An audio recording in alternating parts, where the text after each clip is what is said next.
For decades, it has been a beacon on the American highway. The familiar brown sign, the row of rocking chairs, the promise of a warm fire inside. Cracker Barrel Old Country Store. It was never just a restaurant. It was a destination, a cherished ritual for road trippers, a reliable slice of Southern hospitality, no matter how far you were from the Mason-Dixon line.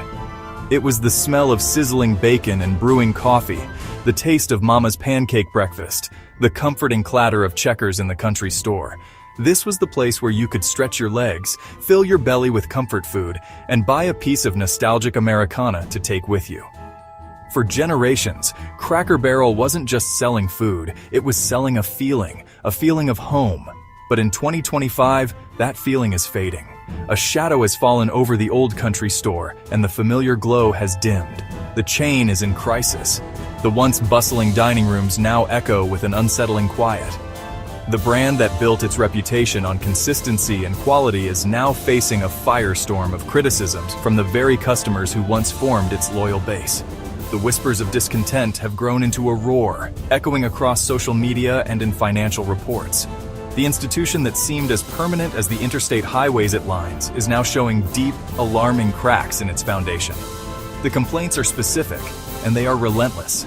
Customers are taking to TikTok, Reddit, and Facebook, sharing photos and videos of what they call a shocking decline.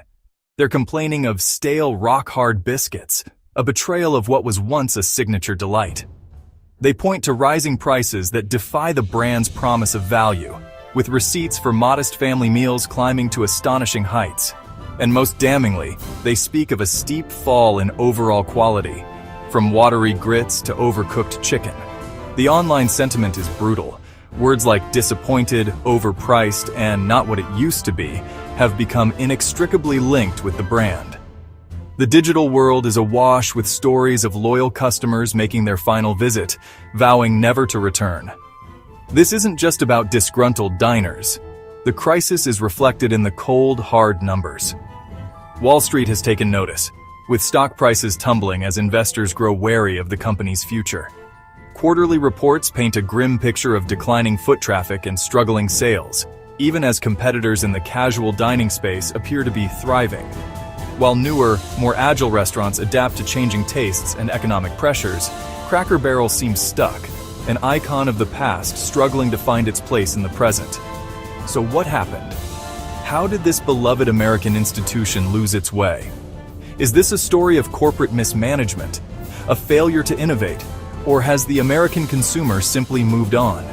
Is this the inevitable, heartbreaking end of the Cracker Barrel we once knew and loved? Or is there a path back to the glory days? This is the story of a brand at a crossroads, fighting for its very soul. Quick history of Cracker Barrel. Founded in 1969, expansion across America, reputation for home-style meals and country store atmosphere.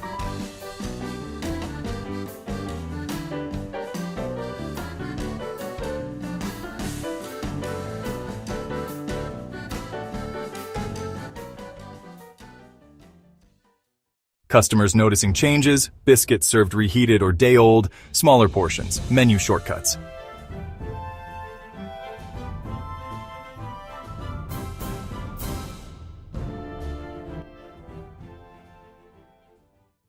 Rising prices despite declining quality. Families turning away saying it's no longer affordable comfort food.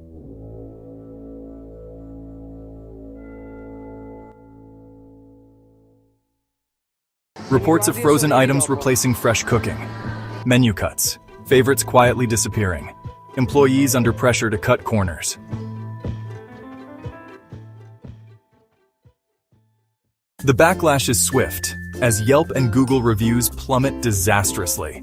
Online, the hashtag #NotMyCrackerBarrel explodes, a digital protest from once loyal fans.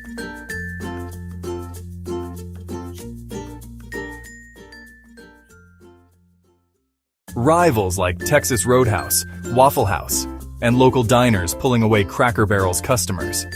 Younger generations preferring fast casual spots like Chick-fil-A and Panera. Behind the polished veneer of corporate success, a different story was unfolding, one not found in press releases but whispered by those who knew the company best.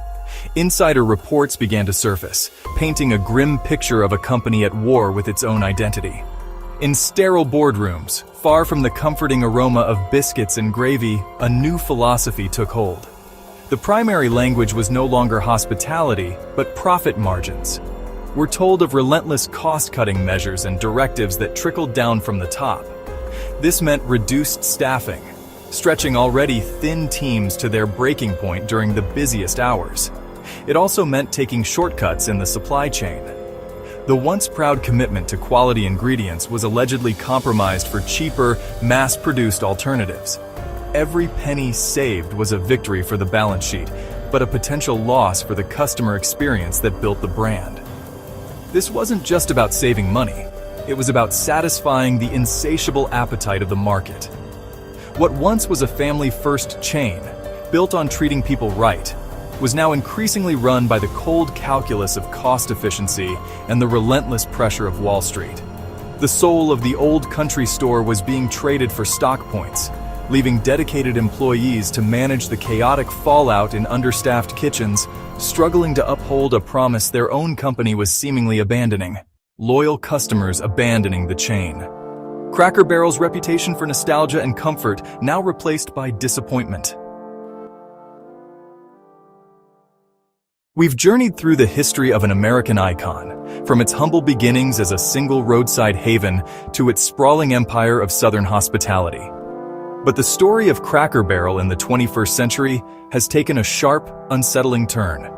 From day-old biscuits to steadily rising prices, its modern narrative has become a cautionary tale. A story of what happens when the soul of a brand feels like it's being sacrificed at the altar of profit.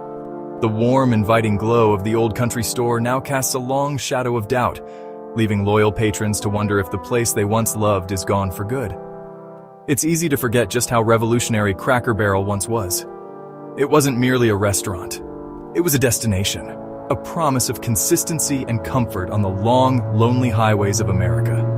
The creak of the rocking chairs on the front porch was a welcome symphony. The crackle of the hearth was a beacon of warmth. Inside, the scent of fried chicken and fresh coffee mingled with the sweet aroma of old-fashioned candy from the general store. It was a carefully crafted ecosystem of nostalgia, a place where a family could share a hearty, affordable meal and create a memory. This was the foundation of its empire, a foundation built not just on home-style cooking, but on a feeling of genuine, unwavering welcome. But as the decades passed, the pressures of being a publicly traded company began to chip away at that foundation. Wall Street's relentless demand for growth and efficiency clashed with the very things that made Cracker Barrel special. The push for cost-cutting led to changes in the supply chain, with fresh, locally sourced ingredients sometimes being replaced by centrally processed frozen alternatives. As we've seen, menu optimization often meant beloved, complex dishes were retired in favor of simpler, more profitable ones. These weren't just business decisions. To the loyal customer, they were subtle betrayals. Each small change, a different recipe for the turnip greens, a smaller portion of chicken and dumplings, a biscuit that lacked that familiar fluffy texture, was a crack in the facade of authenticity. The chain that once defined Southern comfort food is now at risk of losing the trust of the very customers who built it. This erosion of trust isn't just about the food, it's about the entire experience.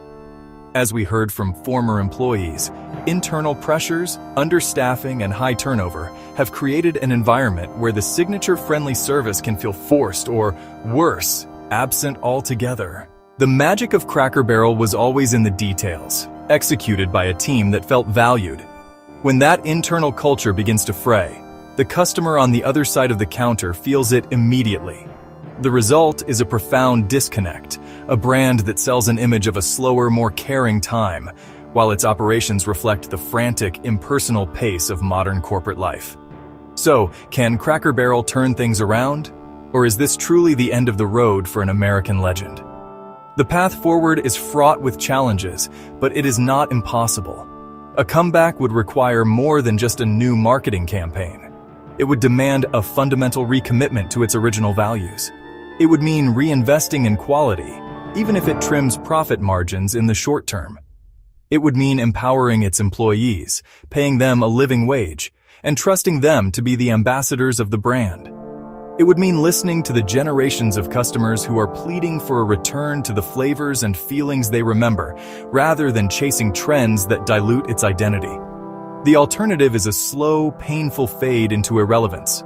If it continues on its current path, Cracker Barrel risks becoming a parody of itself, a hollowed-out theme park of Southern culture, where the rocking chairs are just props and the food is just fuel. It would join the graveyard of beloved brands that lost their way, forgetting that their most valuable asset wasn't their stock price, but the emotional connection they held with their customers.